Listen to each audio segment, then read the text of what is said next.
we saw these three measures yesterday, right? Certificate complexity, block sensitivity, and sensitivity. There were other measures which were introduced, and many of these arrows were drawn. And when I draw an arrow from A to B, that means the quantity B is actually upper bounded by some constant times.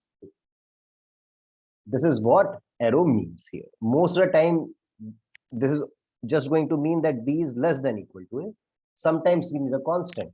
Can you tell me an arrow where I need a constant? Q of F QF to approximate degree. Very good, right? So that's why I'm being more general. But now looking at these, is there any arrow which is not clear to you? So this was given as a reference. We can leave that out. Except that, what about DF to RF? This is coming from definition. RF to QF coming from definition. How did we prove that DF is greater than degree of F? By the fact that the computational paths serve as certificates and their indicator polynomials we can use to find the value. So we can represent in terms. Right. So every computational path gave us an indicator polynomial. The computational path, the indicator of the computational path had degree equal to df, and if we sum it up over all leaves, then I will get a polynomial representing it. Actually, all the leaves which are giving output 1, those I should sum up. So that was the trick. And why df greater than cf? Because every computational path was a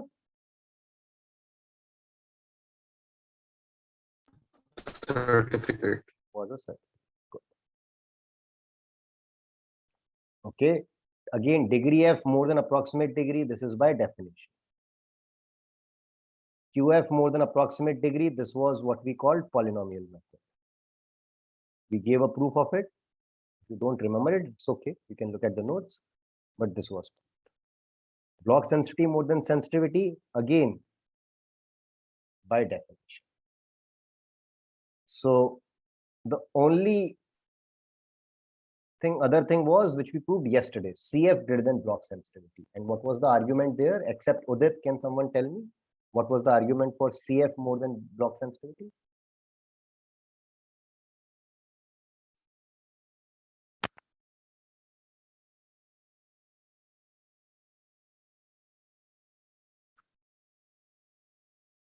If you have a certificate,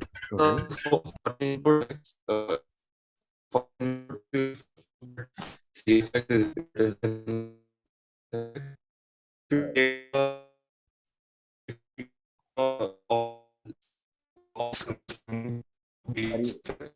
I don't know who is speaking, but the voice is not clear at all. It is breaking.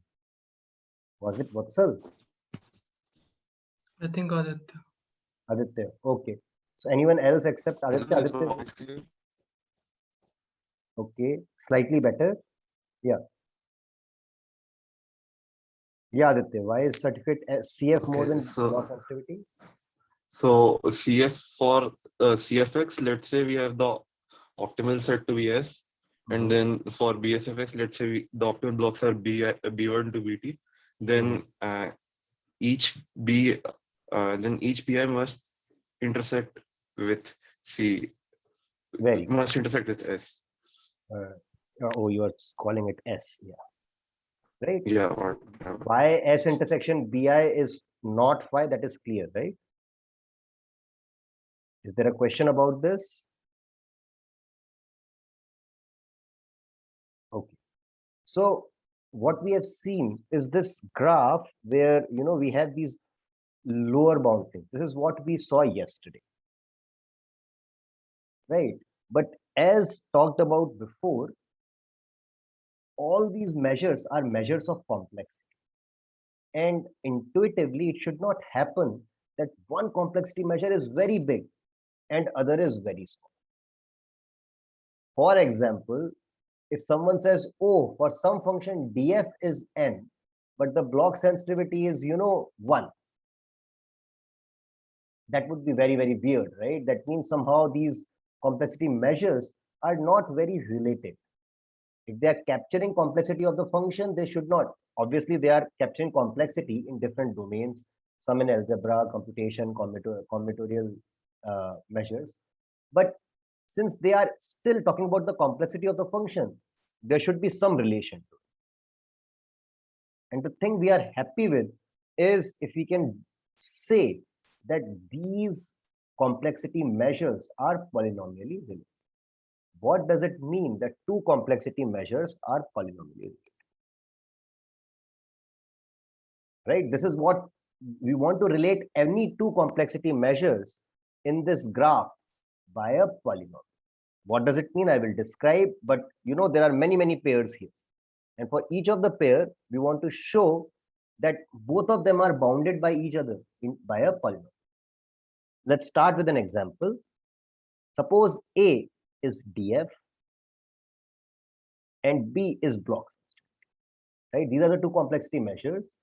We already know that df is greater than equal to block sensitivity because df is more than cf and cf is more than. Though it does not rule out the possibility that your df is very big and B block sensitivity is very small. Can we create a case where df is very big but block sensitivity is very small? Can it happen?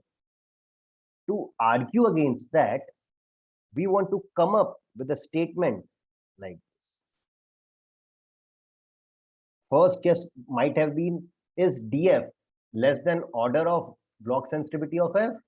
And you can kind of see that that's not going to happen, right? You can find functions where df is of the order of block sensitivity of f to the whole square, or actually cf whole square. This is given as an assignment, so I won't go into detail, but you can come up with function. Actually, it's the and composed with or, where your df is squared of c. The question arises, can we show at least some bound? Can we show that d of f is less than bs squared or block sensitivity cube or block sensitivity 4, right? That means it's bounded by a polynomial, right? So we want to say for any measures a and b, we want to say that there is some natural number c such that a is bounded by b to the power c. And then we are happy in some sense. Oh, they cannot be very far away. Remember, all our discussions at this point are going for total. This I remember I mentioned last class also. So remember, for all this discussion going on for total. Then we want to make sure that any two measures are not far. The goal is to find polynomial relationships for all possible cases. And actually, the goal is slightly broader in the sense that it's not just enough to say that a is order of b to, a is smaller than b to the power c, but we also want to give a guarantee that the c is the optimal c, in the sense that we cannot have a smaller b such that a is order of b to the power b. So how would we show such a thing that the c cannot be smaller? This is optimal.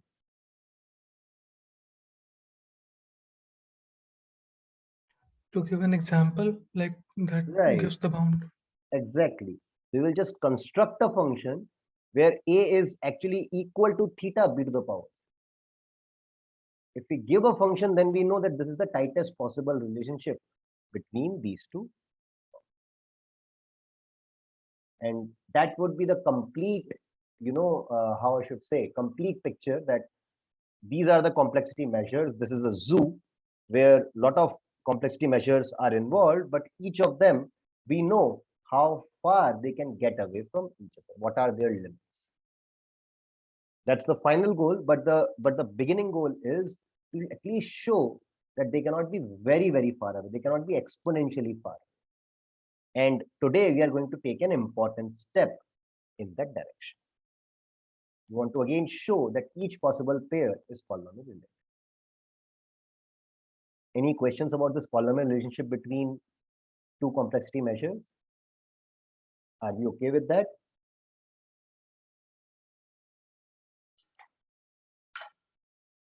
Okay. So I assume this is not difficult. We are completely questions. Okay. So now how to go about it? I think you already know in this that sensitivity is an example which has to be far away. Before that, this was just an example which I was talking about. If you take two measures df and cf, we know that cf is bounded by df. We will show very soon in like 15-20 minutes that actually df is order of cf square. And even we know a function for which these relationships are tied. That means the relationship between df and cf are all sorted out. We want to do it for every possible pair of complexity measures. Right? So now if you look at the graph, this is big, right? There are so many complexity measures. This SF is written in blue because you want to ignore it at this point of time. This turned out to be very, very special. Look at other complexity measures. There are other few which are also introduced, but I haven't kept it for the ease of exposition. 1, 2, 3, 4, 5, 6, 7. 7, right? There are 7 C2 pairs, right? So that takes us how many? 21 pairs. Proving for each of them they are polynomial related is going to be much more complex. What is the easier way? Prove it for the endpoints like df and Exactly. ds and Exactly. df and approximately. Approximate degree. This diagram is very nice in the sense that there is only one topmost candidate, df. So if I bound df in terms of BSF, then I have bound df in terms of CF as well as R. Similarly, if I bound df in terms of approximate degree of f, then I have bound df in terms of QF, in terms of degree of f, in terms of R. So since composition of two polynomials is a polynomial, that's the fact we are using here, it turns out it's enough to show polynomial relationship between df and block sensitivity and df and approximate degree. So take the topmost things, take the bottommost things, again, sensitivity I will not be considering, but take the two bottommost things and try to bound them polynomial. By the way, we know that sensitivity and approximate degree are incomparable. That means it cannot be said that one is always bigger than other. So can you give me an example of a function where sensitivity is bigger than approximate degree? Or Sorry? Which- function Or, exactly. So for the or function, what is the sensitivity and and what is the approximate degree? order root n. It's Very nice, right? So that is something we know, and I'm not going to show you the function, but there are functions known for which approximate degree is bigger than. So this takes care of, in some sense, in compared. So we have to kind of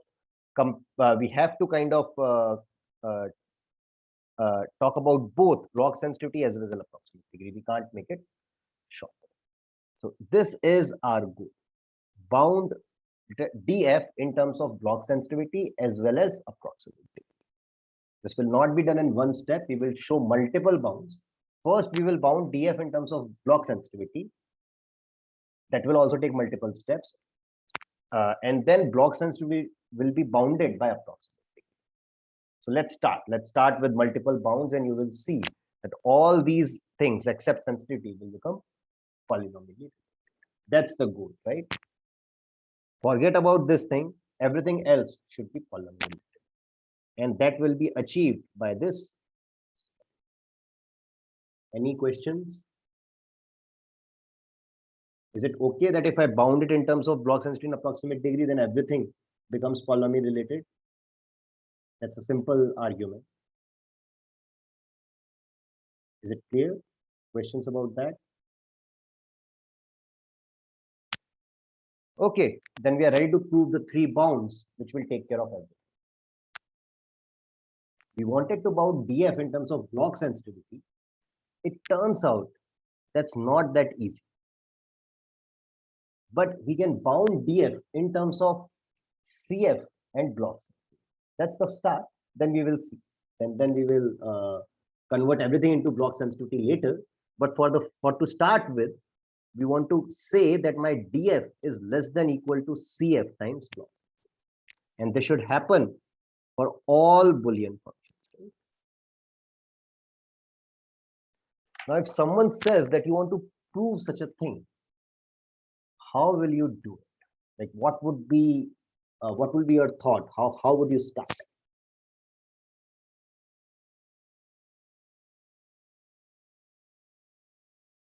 Contradiction.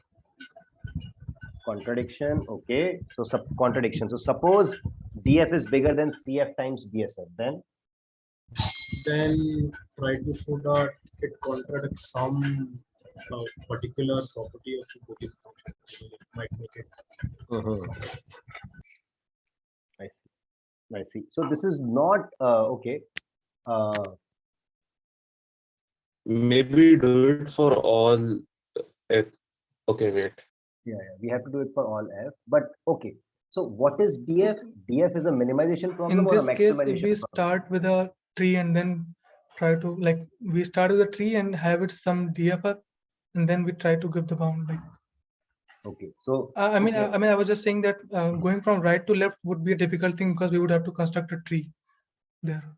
Left to right would be easier. Right. So the way to do it would be, let's think of DF, right? Was a DF in some sense, is it a minimization or a maximization? Minimization. Minimization over what? Tree depths that compute my function. Over decision trees. Over decision trees or over algorithms, query algorithms, right? So the thing to notice is that DF is a minimization over all query algorithms, right? Which compute F. Once you notice this, then proving this is in some sense equivalent to Adversary kind of a thing. no. Showing that we have one tree which computes F. Exactly. We need to construct an algorithm which computes F and whose query complexity is CF BSF. CF times BSF. Right? So this sounds okay. If I can create an algorithm whose query complexity is CF times block sense PF and it computes F, then I am done. That means my DF should be less than CF times. Correct? This is enough, right? Agreed? Okay, since nobody is speaking, I assume that everyone is fine. This is what we want to do. Come up with an algorithm having CF times block sensitivity times F. And this is going to be one of the simplest possible algorithms, right? One of the simple thing you could think of is just query block sensitivity many certificates, right? If I take block sensitivity many certificates for a particular X, then obviously the number of queries would be CF times block sensitivity, right? Because every time I will take a certificate for some different X, and all those certificates are bounded by CF. Almost that algorithm will work. Okay, so what I'm going to do, my algorithm is it is written here, but let me just explain it slightly more. First, all the inputs are allowed. Look at all the inputs which are in F inverse 1. Pick your favorite input and pick its minimal set. Call it C1. We will query everything in C. If everything in C1 agrees with the certificate, that means Value is 1. then value is 1, right? Because it was a 1 certificate, right? I picked an element from F inverse 1. A certificate of an element in F inverse 1 means if the certificate agrees. And if the certificate doesn't agree, that means, Zero. sorry, No, then we cannot say. then we cannot say, right? It's not 0, then we can't say. What will happen is once we have queried C1, if some value is different from C1, again, look at all y's which are in F inverse 1, but restricted to whatever we queried in C. Because we already know some values, that means our input set has reduced. Correct? If in that reduced set, so we wanted to find out the function value of x, right? This was the target. We queried one certificate. If it was equal, if certificate matched, then definitely function value. If the certificate did not match, look at all the inputs which are remaining now, right? Which can still be, we can still match with x.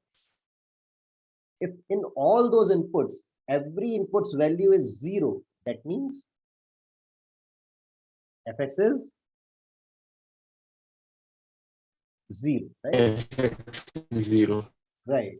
But otherwise, if there exists some other, so y2 element of F inverse 1, which is still, that is one meant by consistent, then we pick C2, a certificate of y2. Notice size of C1, size of C2, all of these are bounded by the certificate copy.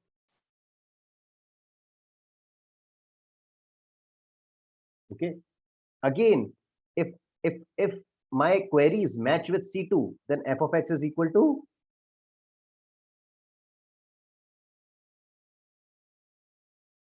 1. 1. If my queries are agreeing with a 1 certificate, my function value should be 1. Now, look at F inverse 1 restricted to what we found in the first 2 rounds. Right? When I say C1, C2, I'm just saying what we queried the variables in C1 and C2, they didn't completely agree with C1 and C2. So whatever those values were, look at how many inputs are remaining. There should be a 1 input. If there is no 1 input, then we can answer 0. There is a 1 input. Now look at the certificate for y. Query the certificate for y. Again, if the certificate matches, fx is equal to 1. Otherwise, look at F inverse 1, C1, C2, C. Whatever we have queried till now, what inputs can be consistent with that? Whatever those inputs consistent, is there a 1 input? If yes, keep doing this. BS of F type. This is my. After that, the claim is that all the inputs will have the same value. All the remaining consistent inputs will have the same value. Is the algorithm clear?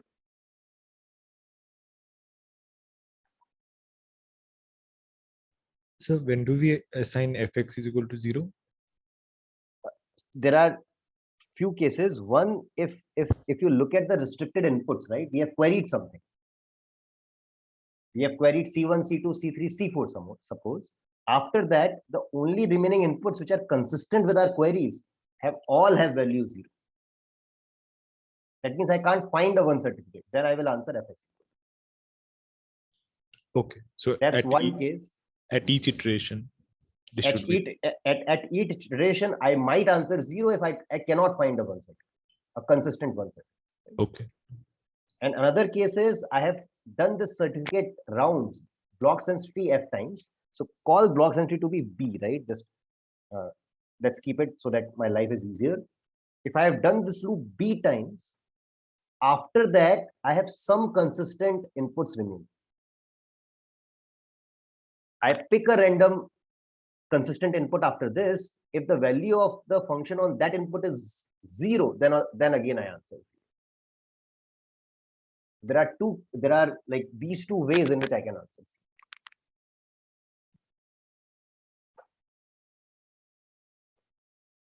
Questions about the algorithm? No, I did not get what we do at the last after B step, B iterations. After the B iterations, you have some small subset Yes. of inputs, right? Yes. Which are still consistent. Yeah. Pick any random element of S, and so let's pick any random Z in S and output FZ. The claim is that all these elements in S will have the same value. That's why this will work. We will prove this. It's not clear, but this is what we are doing. Okay. So now, any questions about the algorithm? Okay. Now, obviously, I want to prove that my algorithm runs correctly, and it only takes CF times block sensitivity of F many queries. Remember, when are we outputting in this algorithm? Either we find a consistent one certificate. In that case, we output Fx equal. If after some rounds, there is no one certificate remaining, then we output Fx is equal to 0. And the last condition for outputting is when we have finished B iterations. And then we pick a random element and outputs the function value. That means we want to show this. This is the main thing which we want to show.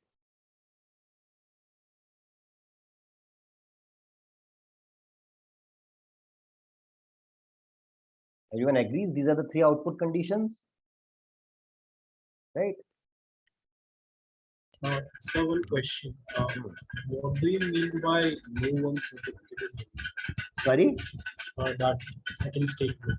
No one certificate remaining means after 5 iterations, suppose you look at the subset of inputs which are consistent with whatever you have queried in the first 5 iterations. If all the inputs in S5 has function value 0, then I don't have any one certificate remaining. There is no one certificate which is consistent with whatever you have queried till now. That means the function value has to be 0. Right? Whatever is remaining now, whatever inputs could be there, everything gives you Fx equal to 0. Then obviously you should say Fx equal to 0. You don't need to query anything else. Your task is to figure out f of x, not x, right? So as soon as you know that the remaining consistent inputs, all of them give me function value 0, then I will give answers.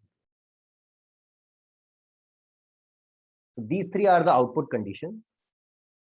And we needed to show two things about our algorithm: how many number of queries and the correct. So our iteration turned BSF times, and in everything, how many queries did we do? In every iteration, how many queries did we do?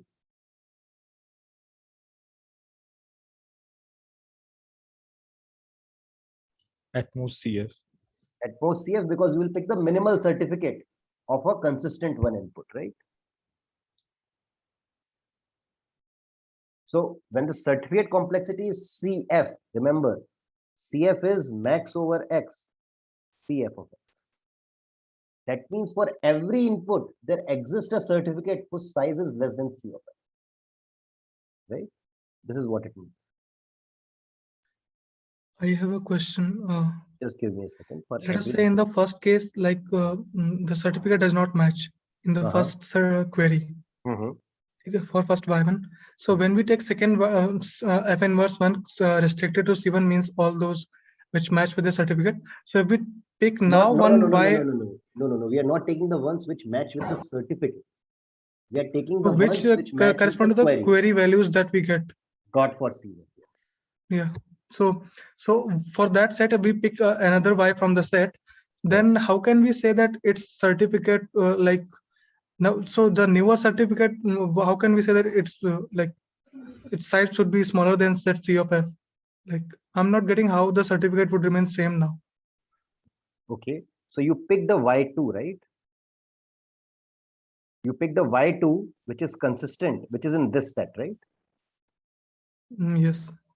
And there is a minimal certificate of Y2, which is consistent with, sorry, there is a minimal certificate of Y2 whose size is less than CF. Whose size? Yeah, is less than CF. Take that particular certificate. No, even if you had queried something in C1, it doesn't matter. They have to be consistent, right? You can ignore them,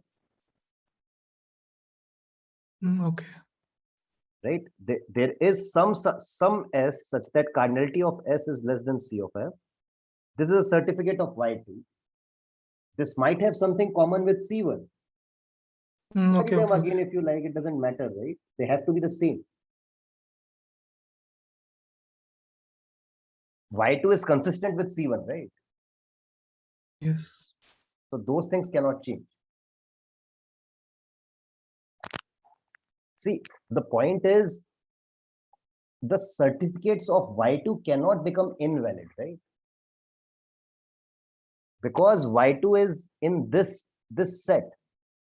Whatever you have queried till now, that agrees with Y2. So every certificate of Y2 is still in place. It's not like some certificates you can't check now, right? So is that okay? Yes.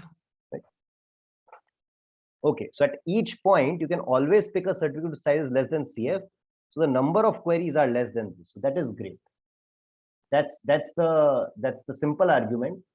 The only important thing is to show that our algorithm is correct. And even in case of correctness, everywhere else we are fine, right? If we find a consistent one certificate, we cannot be wrong. Fx is equal to 1 by the definition of certificate. If there is no one certificate remaining or no one input remaining, no consistent one input remaining,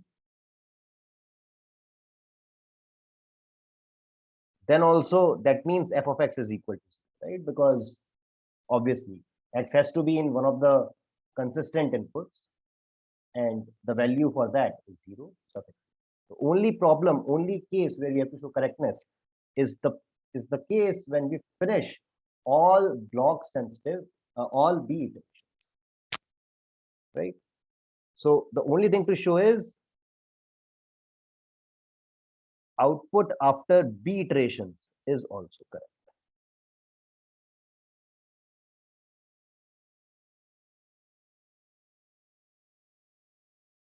Is that okay? If I show this, then I'm done. I have proved that D of F is less than block sensitivity of F times C of F. So, Is that okay? what do you mean by consistent one certificate? So the queried bits should match with the corresponding bits in Y1. That's it. So we will output f of x equal to 1. You mean found consistent one certificate? Yes, the first Yes, step. yes. So the queried bits should match with the corresponding bits of Y1. Of the certificate, which is Yes. the same, right? The certificate bits and the Y1 bits are the same, right? Yeah. Okay. Some of the bits in Y1, which is in the certificate, should match with the queried bits. Yes. Okay. Okay. So fine. The only thing to check is after the B iterations, every remaining input, remaining means which are consistent with whatever we have queried till now. So every remaining input should have the same function there. That means we just need to prove this claim and we are done. I will give you a minute, look at that claim and raise your hand if you think that proving this claim finishes the proof of DF less than CF times BSF. Okay.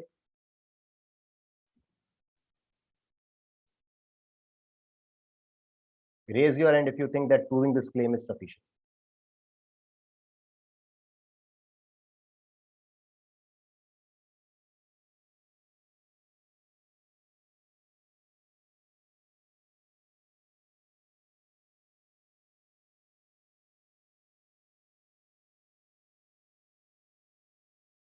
If it is not clear to you, then ask questions. That is the number of queries a problem? Is the correctness problem?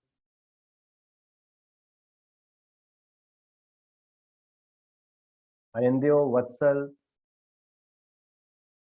is the number of queries problem or is the correctness problem?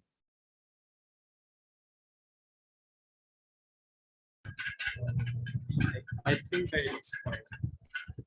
Satisfied? Yes. Okay. So this is what we want to prove. And obviously, till now, we haven't used the definition of block sensitivity. So we are going to use the definition of block sensitivity. Remember, we have said that our block sensitivity is B, and we are going to prove this claim by contradiction. Contradiction means all the remaining consistent inputs do not have the same value. Other way to say it, there exist two inputs Y and Z such that f of Y is 0 and f of Z is 1, right? And we want to show that this can't happen. There cannot be two remaining consistent inputs such that on one the function value is 0, on the other the function value is 1. And the idea would be that if this had happened, we would create B plus 1 disjoint sensitive blocks for Y. But that would be a contradiction. The block sensitivity was the highest.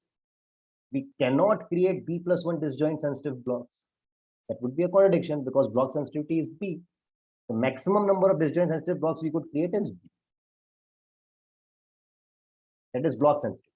But we will show if this happened, if we had two different inputs, we will create B plus 1 disjoint sensitive blocks. Okay. So now, how will we construct B plus 1 disjoint sensitive blocks for Y? Remember, we have queried B certificates, C1 to CB, and CB plus 1 is the one certificate for Y.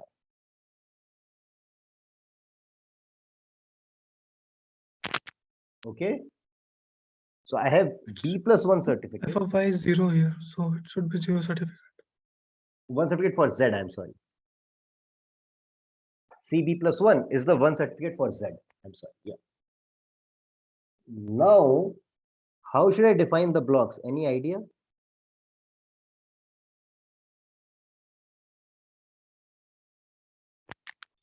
CI minus union of all the previous certificates. CI minus The extra bits that we query in the ith step. the extra bits which we query in the ith step.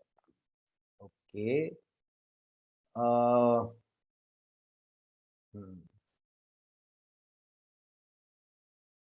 Right. That will suffice, but that will not be a minimal block. You don't need to create a minimal block, but that will not be a minimal block. Anyway, okay. So yeah. So it is CI minus whatever we have queried in C1 up to CI minus, sorry, J. Okay. And if you realize, even if you don't have to keep block BI as this much, this will work, but you don't even have to have it this much. What we can do is just keep BI to be the bits, or sorry, indices where Y and CI differ in CI. Clearly, CI is a one certificate. It cannot match with everything in Y. F of Y is 0. CI is a one certificate. That means Y cannot match with everything in CI. So wherever Y is different from CI, that I'm calling BI. Okay. So where Y and CI differ in, so I'm using CI for both as a certificate as well as a subset of N. That's why this might be slightly confusing, but hopefully you know what I mean, right? So indices where But, Y and the certificate how differ. would we guarantee disjointness here? That is a Because proof. That requires a proof. Yes, I will go through with that proof. okay, You're completely right. But so Udit, one thing to see is the way I have defined it, that is going to be a subset of the way what you were defining, right? yes, Because anything which was queried before CI, at anything which was queried in C1, C2 up to CI minus 1, there Y should be agreeing, right? Y should have been consistent with that, right? yes. Right. So this is just the kind of, I'm taking the core part of your set, the set which you have defined. Okay. So first thing is the block BI sensitive?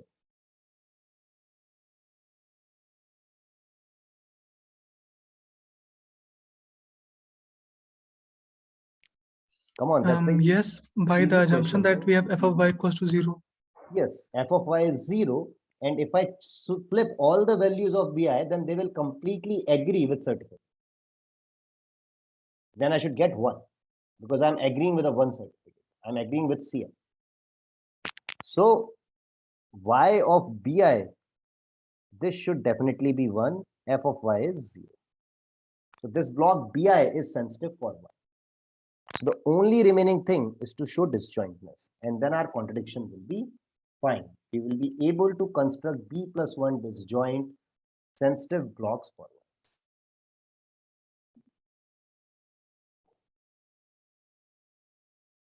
And actually the disjointness was just shown here, right? We just showed that CI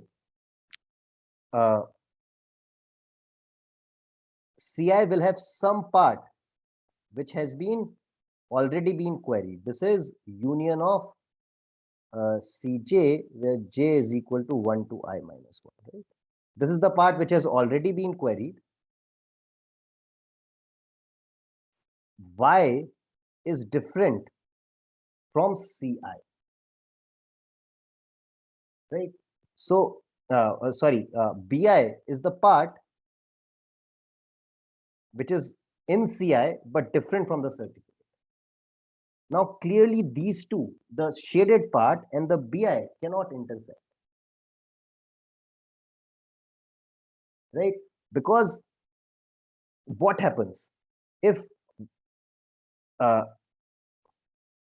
would not have queried the one certificate Ci if there was a bit here which did not agree with Ci, right? In the shaded region, if there was an index which was in Bi, that means it did not agree with Ci. If there is already an index, if there is already an index which I have already queried which does not agree with Ci, then I would never query Ci. It is not a consistent one certificate at that point, right? So that means Bi intersection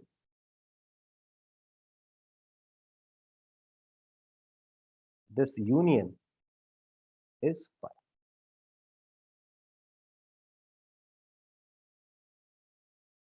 Right? The bits in Y which will differ from Ci should have been queried only in the ith iteration. If they were queried before, then Ci would not have remained a consistent one certificate, right? Already we would have found some query which differs from Ci. So you would have never queried Ci in the ith iteration. That is the proof of disjoint.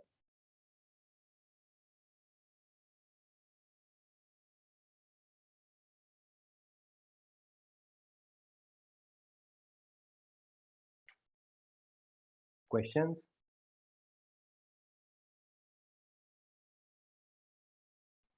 So could you please repeat again the disjointness? Yeah. Sure.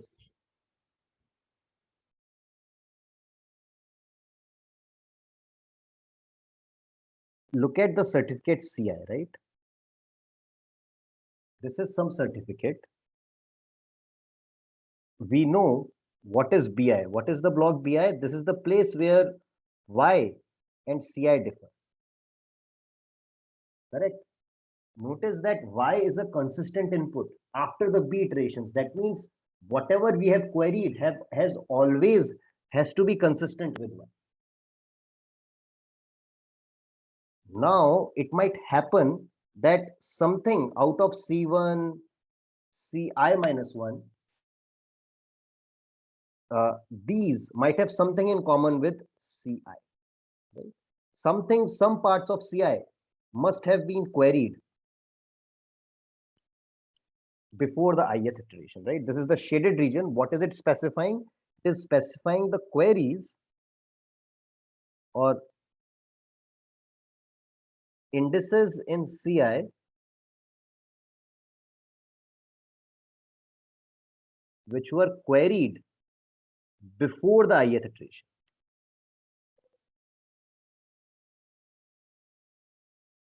This can happen, right?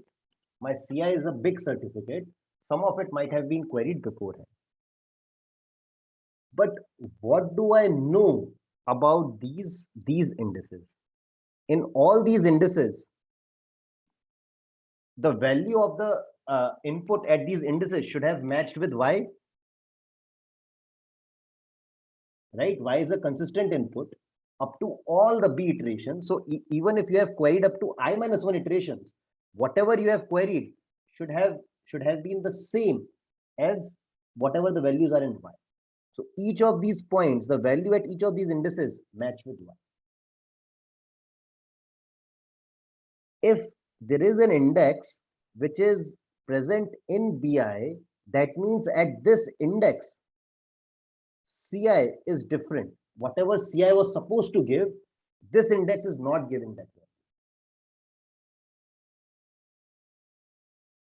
If that is the case, if after I minus 1 iteration, I already know an index which does not map with Ci, that means Ci is not a consistent certificate, right?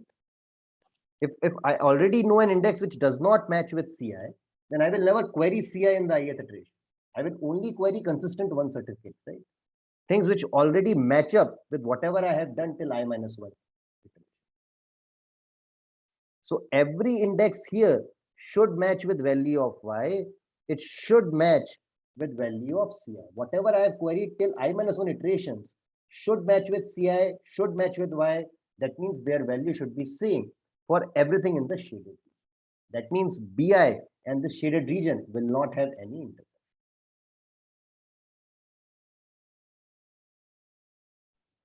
Okay. Right? And then you can just prove induction, right? Now BI does not have any intersection with 1 to Ci minus 1, and then you take Bj. So Bj cannot have any intersection with Bi.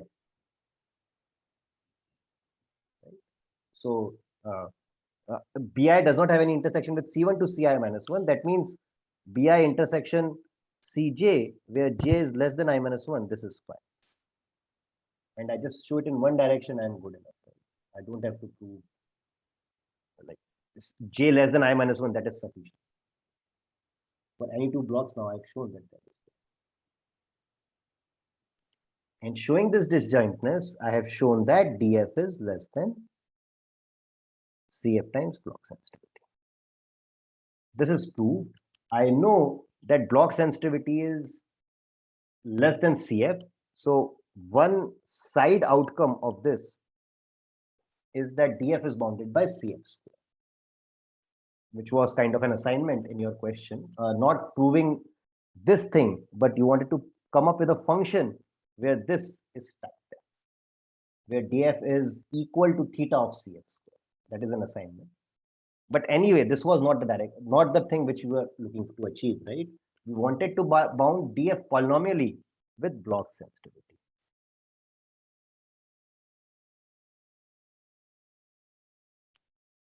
Right? We bound it in terms of certificate complexity, but we wanted to bound DF in terms of block sensitivity. And the way to do it would be to bound CF now in terms of block sensitivity with something square or cube or 4 or whatever, but some polynomial block sensitivity. So this is our next task, bounding certificate complexity in terms of block sensitivity. And this is the next tool that will finish this, that will give me, that will prove DF is also bounded polynomially by block sensitivity. If I can show this, this is my next target. Again, how should I do it? Let me just tell you. First simplification. This is what I want to do. For every x, C of f comma x is going to be less than block sensitivity of f comma x multiplied by sensitivity of f comma x. And this will obviously imply CF is less than BS of f, S of f. Right? So how would we prove something like this box? Equation 1. Show that we have a certificate of that size. Very nice. This is same like, remember, this is again a minimization problem. Minimum over all certificates which are consistent with X. Size of C which are consistent with X. So then if we can just create a certificate, we are done. The size of the certificate should be block sensitivity times sensitivity. So let's assume for X, the block sensitive, the disjoint sensitive blocks which give me the block sensitivity are these blocks.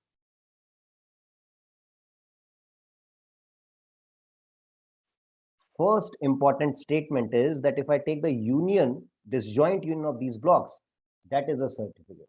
Why is that true?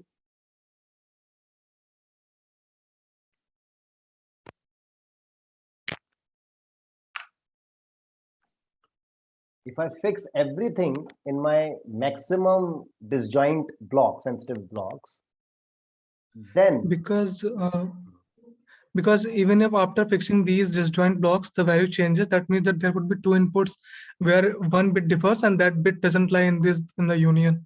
So that we can add as extra block to have the block sensitivity. Exactly. Because if this is not a certificate, we can always add another disjoint sensitive block.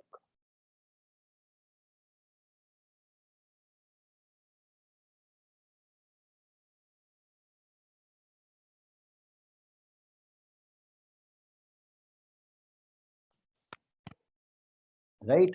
After fixing all this, if there are y and z such that f of y is 0 and f of z is equal to 1, so whatever, suppose f of x was 0, right? Then I can take the places where x and z differ, and that will be my b plus 1th block. Remember that in z, everything will agree with this much. But then since f of x is 0 and f of z are equal to 1, that means in the remaining things, in the disjoint part, there are still some indices which I can flip and change the function. But that should not happen because this was the maximum size of disjoint sensitive.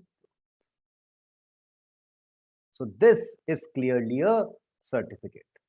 So what am I supposed to show now to prove that C of f comma x is less than block sensitivity times sensitivity? What do I need to show now?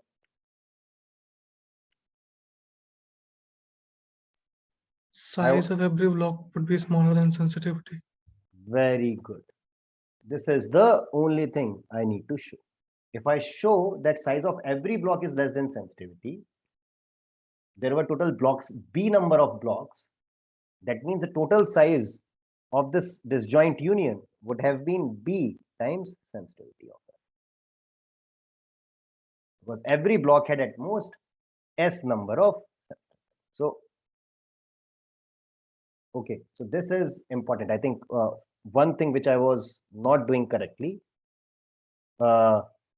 this has to be sensitivity of F. Sorry, I can't say S of F comma X. Okay, so yeah, I will only be able to bound the size of the block by the sensitivity, not the sensitivity at input X. Okay, sorry, this was a mistake. Yeah, so how to bound the size of BI by sensitivity of F? I will use the fact that BI is minimal.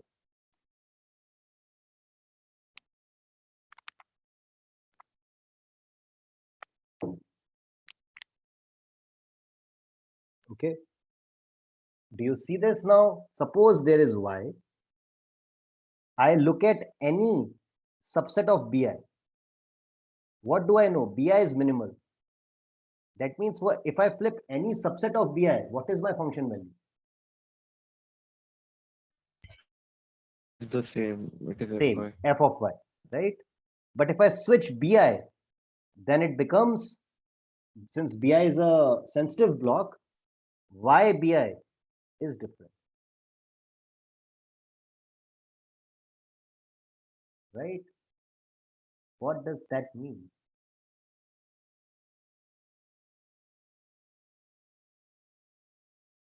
Every bit in BI, every J in BI is sensitive for which input?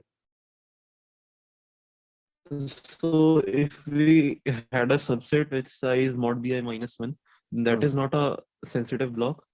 So Correct. the one index which is left from that subset, but which is in bi, that would be a sensitive bit. For which input?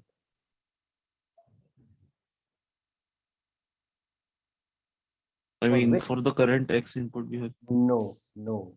That is the thing which you have to get here. There's a small subtlety here. I mean, if we have that y that was the input, right? So if that y we flip at those bi minus 1 positions. No, but we can't flip. We are talking about sensitivity here, right? So we can't flip BI minus 1 bits. We are only allowed to flip only 1 bit.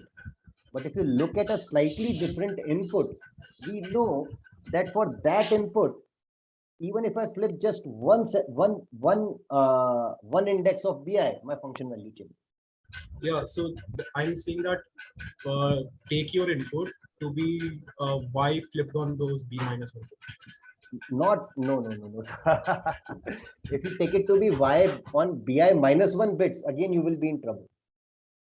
Because the other BI minus 1 indices will not be sensitive on that. So, okay.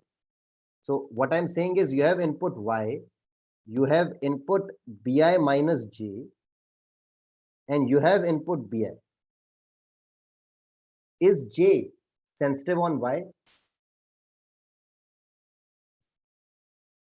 BI was J 1, 2, 3, whatever. Clearly, J is not sensitive for Y because no subset of BI is sensitive for Y. Is J sensitive for Y BI minus J? Yes. It is. But for this input Y BI minus J, other inputs are not sensitive, right? Because even if you flip them, you know, if I flip again any subset of BI, the value of Y doesn't change. So bits except J are not sensitive for this input. But what about YBI? By similar logic, J is sensitive for YBI. Like these two are the ones which are different when J bit is flipped. So definitely J bit is sensitive for YBI. But by same argument, every J element of BI is sensitive for YBI. So size of BI is less than sensitivity of F at YBI. which is less than sensitivity. That is why I said that you cannot bound it by S of f comma x. Like block BI will be bounded by S of f y comma BI. B1 will be bounded by sensitivity at y B1. These are different inputs, right? Y B2 and so on. But each of them are bounded by, and this proves our second important bound. We have given a certificate whose length is block sensitivity multiplied by.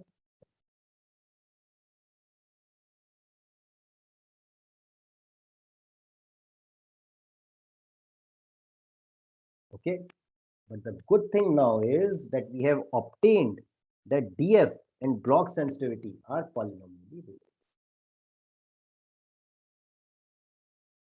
Remember, sensitivity is bounded by block sensitivity. So this is trivial. This is something we proved as bound 1. Applying what we know, we got a block sensitivity. Remember our strategy, we wanted to bound DF in terms of block sensitivity and approximate degree.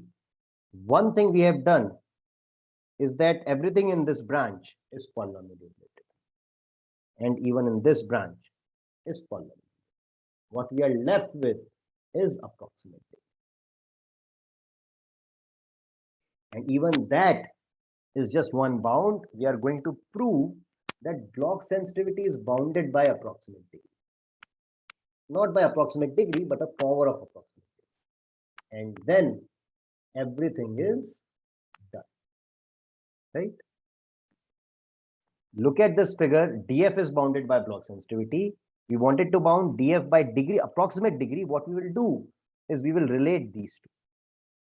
They will not be as simple as BSF is more than approximate degree, but some polynomial relation.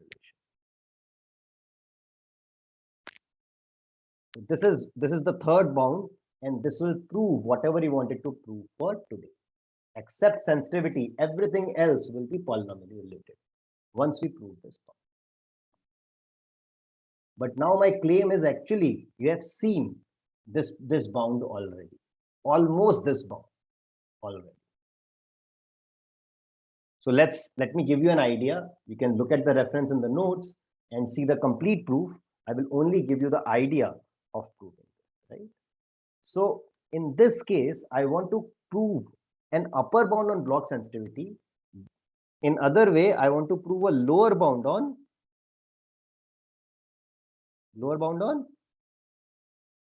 Approximate degree. Approximate degree. Have we seen any lower bound on approximate degree before?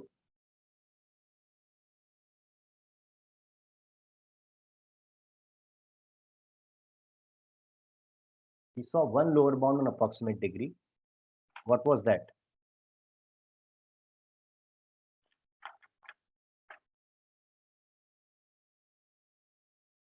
We actually used it in the class today also. I wanted to separate something and Udit said, oh, approximate degree of that function is square root n.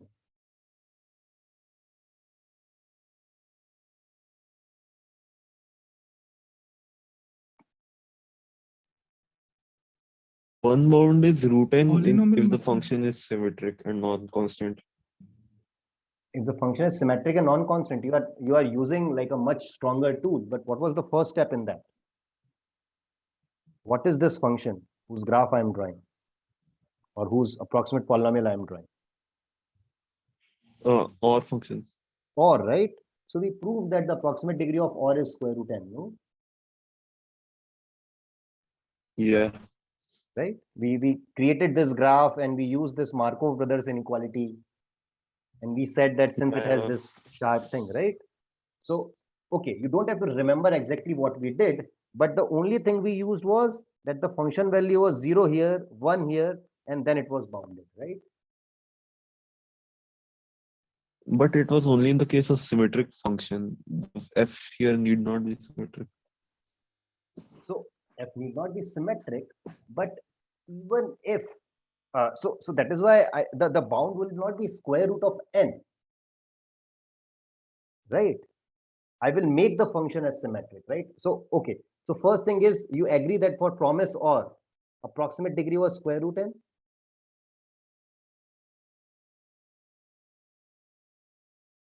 Right? Promise OR was defined only on Hamming weight 0 and Hamming weight 1. Yeah. Right? This is something we saw that on Hamming weight 0, function value was 0. It was 1 everywhere. On the other end things, then it doesn't matter what is the value at other places, approximate degree has to be omega. Right? Now, let's look at the flower structure, right? So let us look at,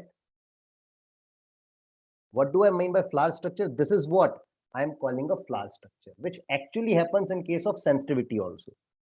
You have an input X, and all these petals of the flower are all these indices which are sensitive for X. And what we know is, we can say that Fx is equal to 0 here, but F is 1 here.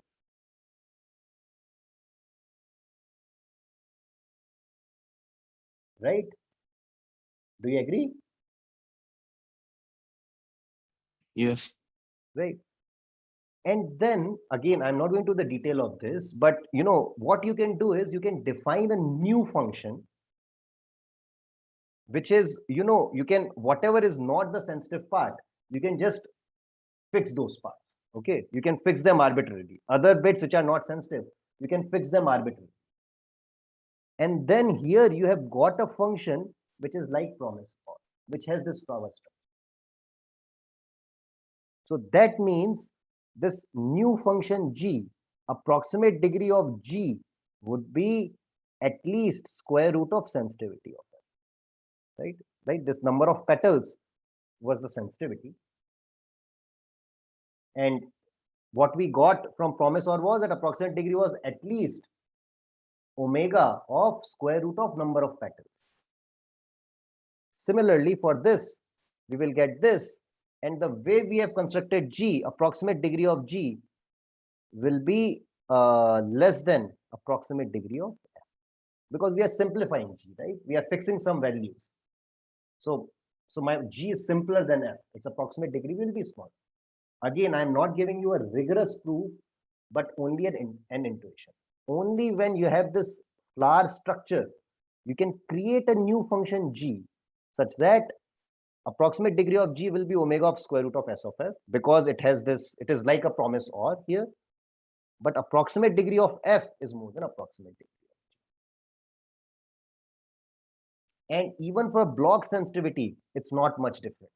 So the previous argument will give me sensitivity. For the block sensitivity is not very different. We have to create a function g where each petal corresponds to a sensitive block.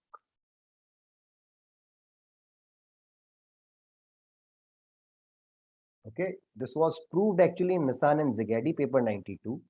You can look at that reference if you want to exactly figure out how to create g. I'm only giving you an intuition. You can create a function g using this f. So once f has a flower structure, you can use it to create a g such that approximate degree of g is less than approximate degree of f. But since g is like promise OR, its approximate degree will be greater than square root of the number of petals, which is block sensitivity. The number of each petal corresponds to a sensitive block. Sorry for not being precise, but this is almost it. You can try to create the function g for yourself. That's a good exercise. If you can't, look at Nissan. But this is how they prove this. This finishes everything. We have proved that df is less than BSF's cube, and by Nissan and Zagady, BSF is less than approximate degree f squared. So actually, each of these things are bounded by at most a polynomial of degree.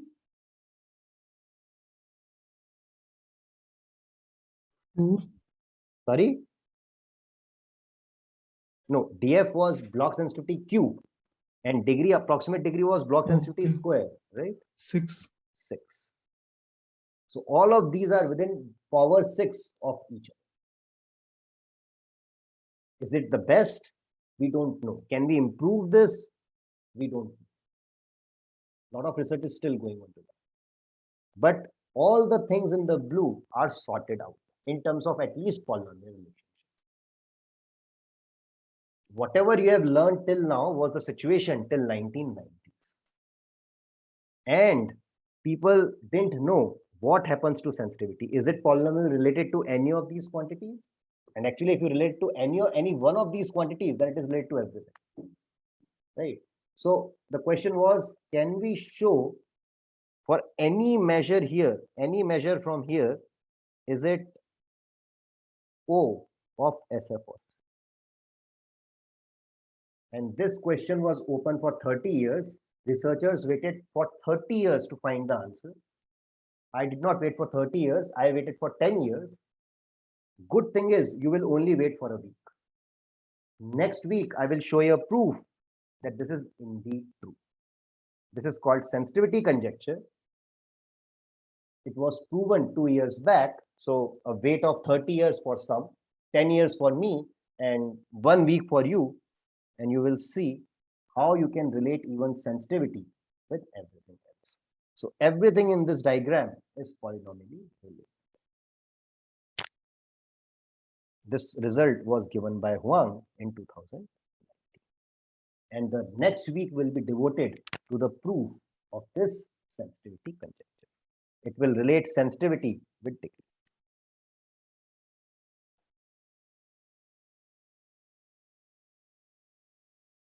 That finishes the lecture for me today.